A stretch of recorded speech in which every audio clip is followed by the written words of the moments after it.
ہر قسم کے روحانی جسمانی مسائل اور وظائف کے لیے پیر اقبال قریشی چینل کو سبسکرائب کریں۔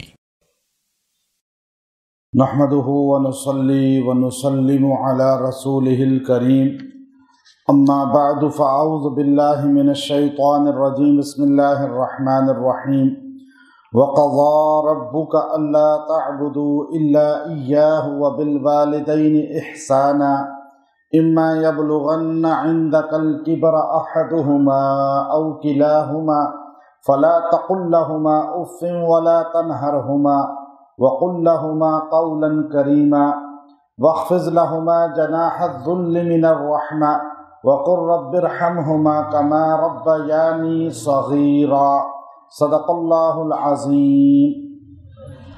اگر کوئی آدمی یہ چاہتا ہو کہ اس کے رزق میں اور اس کی عمر میں اللہ تعالیٰ برکت دے دے اور اسے لمبی عمر عطا فرمائے، تو اس کے لیے اللہ رب العزت نے ایک دعا سکھائی ہے، اور خاص طور پہ اگر کوئی آدمی یہ چاہے کہ میں قیامت کے دن والدین کا فرما بردار اٹھایا جاؤں، اور اگر کسی آدمی سے والدین کی نافرمانی ہوئی ہو اور والدین دنیا سے چلے گئے ہوں، تو یہ عمل کرے، یہ دعا پڑھے، اللہ تعالیٰ اس کو روز محشر والدین کا فرما بردار اٹھائے گا۔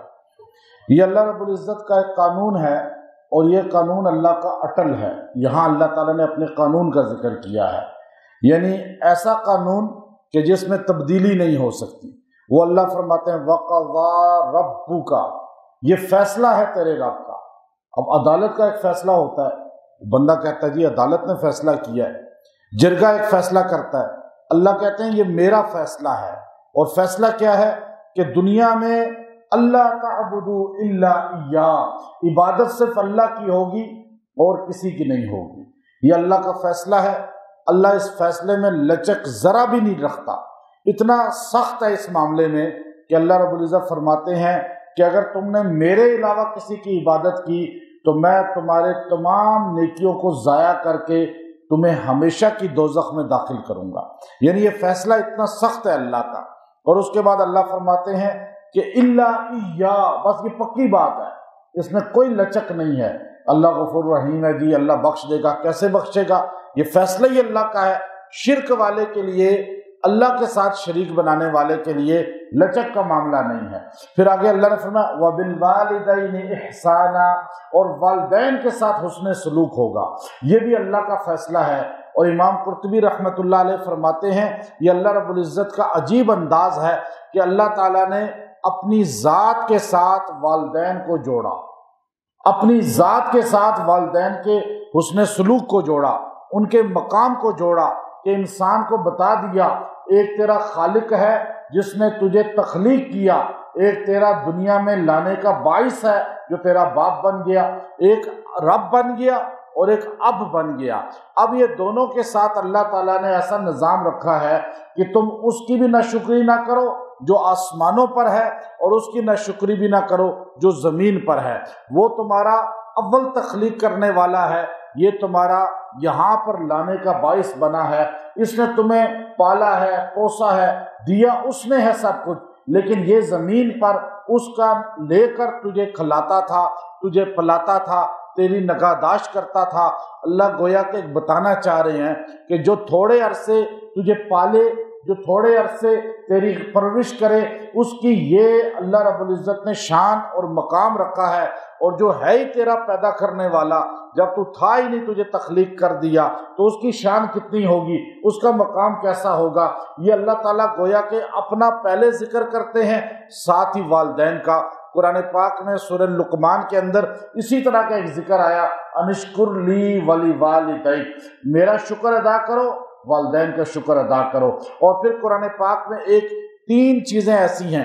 بایزید بستامی رحمۃ اللہ علیہ اپنی ماں کی خدمت میں آئے، کہنے لگے دیکھیں میں قرآن پڑھا ہے، مجھے تین چیزیں آپس میں جڑی ہوئی ملی ہیں، یہ ایک کو دوسرے سے جدا نہیں کیا جا سکتا، دونوں آپس میں لازم ملزوم ہیں۔ ماں نے پوچھا وہ کیا؟ فرمایا اللہ قرآن میں کہتا ہے کہ انشکر لی ولی والدیک، میرا شکر ادا کرو، والدین کا شکر ادا کرو۔ پھر قرآن میں اللہ کہتا ہے اقیم الصلاۃ وآتوا الزکاۃ، نماز قائم کرو، زکوٰۃ ادا کرو۔ پھر اللہ قرآن میں کہتا ہے اطیعوا اللہ واطیعوا الرسول، اللہ کی اطاعت کرو، رسول کی اطاعت کرو۔ اماں سے کہنے لگے میں اگر نماز پڑھوں گا لازم، زکوٰۃ بھی دینی ہوگی، لیکن زکوٰۃ کے لیے صاحب نصاب ہونا ضروری ہے۔ اب اللہ رسول کی اطاعت بھی کروں گا، لیکن دین سیکھوں گا تو کروں گا، قرآن کا ترجمہ، قرآن کا علم مجھے ہوگا تو میں کروں گا۔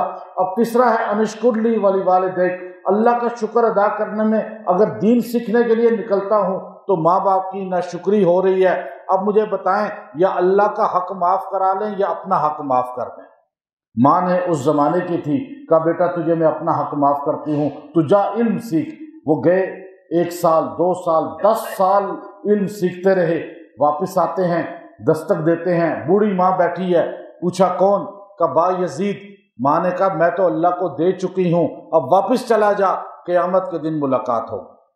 اب یہ ولی اللہ تھے با یزید بستانی، جنہوں نے یہ حکمت اپنائی تھی۔ تو یہاں اللہ نے فرمایا کہ والدین کی اللہ کی عبادت ہوگی، فیصلہ ہو چکا ہے یہ، اور والدین کے ساتھ حسن سلوک ہوگا۔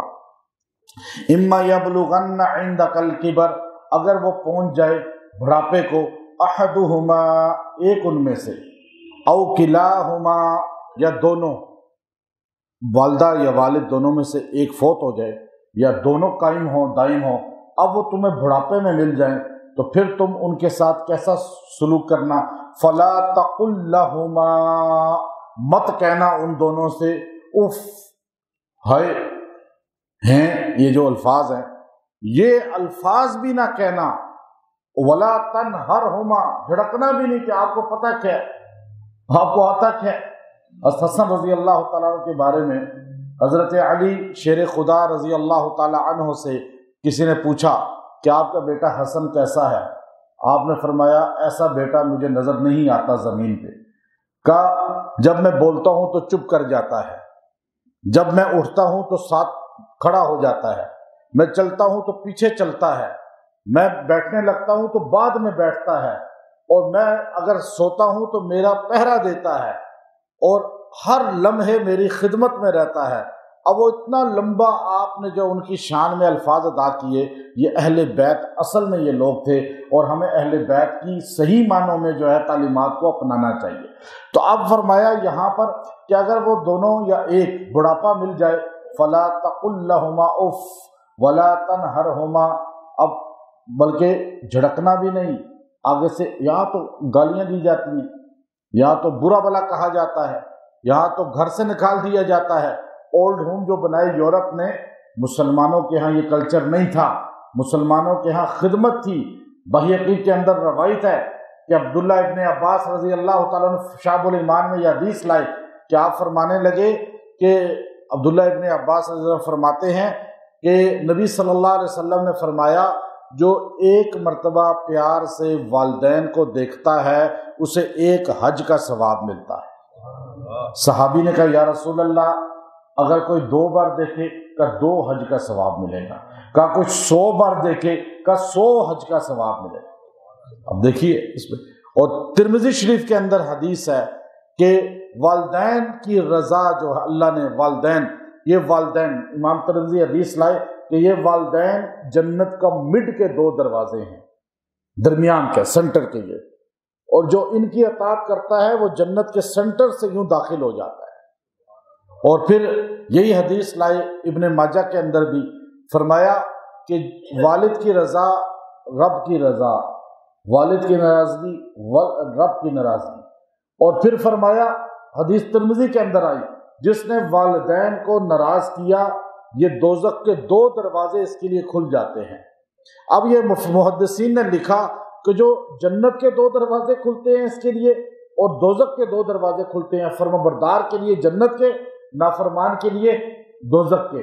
فرمایا اس کی شرح کی ہے کہ گویا کہ فرمانبردار کو دنیا بھی جنت بن جاتی ہے، جو چاہتا ہے ملتا ہے، جدھر جاتا ہے چھا جاتا ہے، پیچھے ہاتھ ہونا چاہیے۔ مرشد کون ہے دنیا کا سب سے بڑا؟ والدین۔ کوئی پیر، کوئی ولی آپ کا والدین سے بڑا مرشد نہیں ہے، یہ ذہن میں رکھیں۔ آپ ان سے دعائیں نہیں لے رہے، ساری کائنات کے کتبوں کے قدموں میں بیٹھ جائیں، آپ نہیں بخشے جائیں گے، آپ کی کوئی عبادت قبول نہیں ہوگی۔ آج لوگ پیروں کے پاس تو جاتے ہیں، ہمارے پاس آتے ہیں، جی بیعت کر لیں، تعویذ دے دیں، لیکن یہ بات میں آپ کو، پیر خود یہ باتیں نہیں کرتے، آپ نے کبھی نہیں سنا ہوگا۔ اب میں یہ بات آپ کو بڑے دعوے سے کہتا ہوں، کائنات میں سب سے بڑا جو آپ کا مرشد ہے والدین ہے، جو آپ کے لیے دعا کریں گے۔ موسیٰ کلیم اللہ کو اللہ کہہ رہے ہیں، موسیٰ آج سنبھل کے آنا، اس لیے کہ آپ کے پیچھے دعائیں کرنے والی زندہ تھی، آج چلی گئی ہے۔ اور اسی لیے صحابہ کرام رضوان اللہ علیہم اجمعین فرماتے ہیں، نبی علیہ السلام نے فرمایا کہ جو بندہ والدین کا نافرمان، اس سے ناراض رہے، اس آدمی کی کوئی عبادت قبول نہیں ہوگی۔ اور آپ کہہ رہے ہیں کہ بیڑا پار ہو جائے گا اگر کوئی مرشد میرے ایک نظر ڈال دیں، میں فلاں درگاہ پہ چلا جاؤں گا، میرا بیڑا۔ آپ ساری درگاہیں چھوڑیں، آپ روضہ رسول پہ بھی چلے جائیں تو آپ کی عبادت قبول نہیں ہوگی اگر والدین آپ سے ناراض ہیں۔ یہ بڑی بات آپ کو میں بتا رہا ہوں، آپ کا روزہ بھی قبول نہیں ہے۔ اس لیے معافیاں مانگیں، توبہ کریں۔ ایک صحابی کہنے لگے، یا رسول اللہ، اگر والدین ظلم کریں تو پھر بھی حسن سلوک ہم کریں؟ یہ حدیث آئی ہے باقاعدہ ترمذی شریف کے اندر۔ یا رسول اللہ، والدین آگے سے بد کلامی کرتے ہیں، آگے سے غلط باتیں کرتے ہیں، تو یا رسول اللہ پھر میں کیا کروں؟ وَإِن ظَلَمَا وَإِن ظَلَمَا، بار بار ہمارے نبی نے فرمایا اگر وہ ظلم بھی کرے تو پھر بھی تو نے کیا کرنا ہے؟ فَلَا تَقُلْ لَهُمَا اُفْ وَلَا تَنْهَرْهُمَا، بلکہ تو نے کیا کرنا ہے؟ وَقُلْ لَهُمَا قَوْلًا كَرِيمًا وَقُلْ لَهُمَا قَوْلًا كَرِيمًا، تو نے پیار سے بات کرنی ہے۔ وَإِن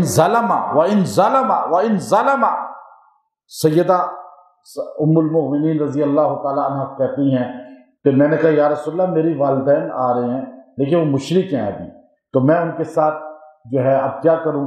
اب ان کو استقبال کروں، ان کو کھلاؤں پلاؤں، ان کو رہائش دوں، کیا کروں؟ تو آپ نے فرمایا سلی، فرمایا امہ کی، تو اپنی ماں کے ساتھ اچھا سلوک کر، صلہ رحمی کر، وہ تیری ماں ہے، اس کو عزت دے، اس کا اکرام کر۔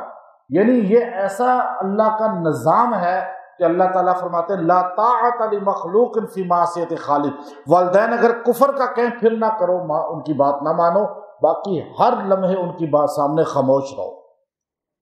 وَاخْفِضْ لَهُمَا جَنَاحَ الذُّلِّ مِنَ الرَّحْمَةِ، وَاخْفِض، یہ کندھوں کو کہتے ہیں واخفض، پرندے کے پر ہوتے ہیں نا، تو وہ پروں کو یوں نیچے کر لیتا ہے تو گر جاتا ہے، تو فرمایا وَاخْفِض جناح جو ہے یہ پر کو کہتے ہیں اصل میں، وَاخْفِض کہتے ہیں جھکا لی اس طرح۔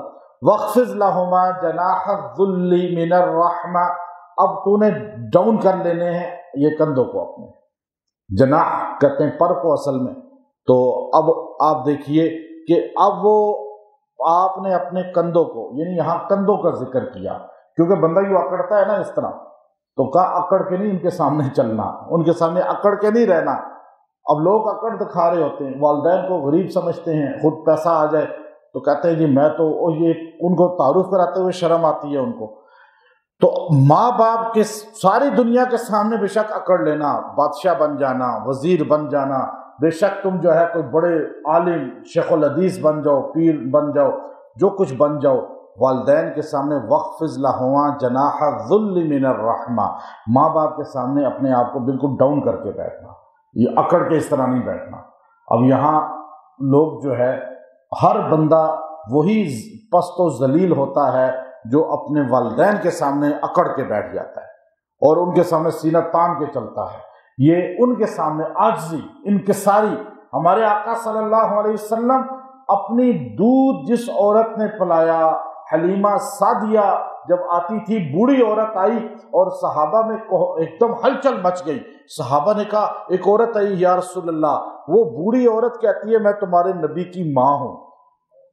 اب حضور علیہ السلام ایسے دوڑے کہ آپ کی چادر مبارک، کملی مبارک زمین پہ گھسٹ رہی تھی، اور آپ گئے اور جا کے اپنی چادر ان کے لیے بچھا دی، اور اتنی عزت، اتنا ان کے سامنے یوں بیٹھے رہے۔ اپنی والدہ کی قبر پہ گئے تو تو آپ اپنی والدہ کی قبر پہ ایسے بیٹھے ہوئے تھے جیسے وخفض لہما جناح الذل، بالکل ہاتھوں کو یوں کر کے گھٹنوں کے بل بیٹھے رہے، ماں کی قبر پہ ایسے بیٹھے رہے، اور یہاں تو سامنے اکھڑا جاتا ہے۔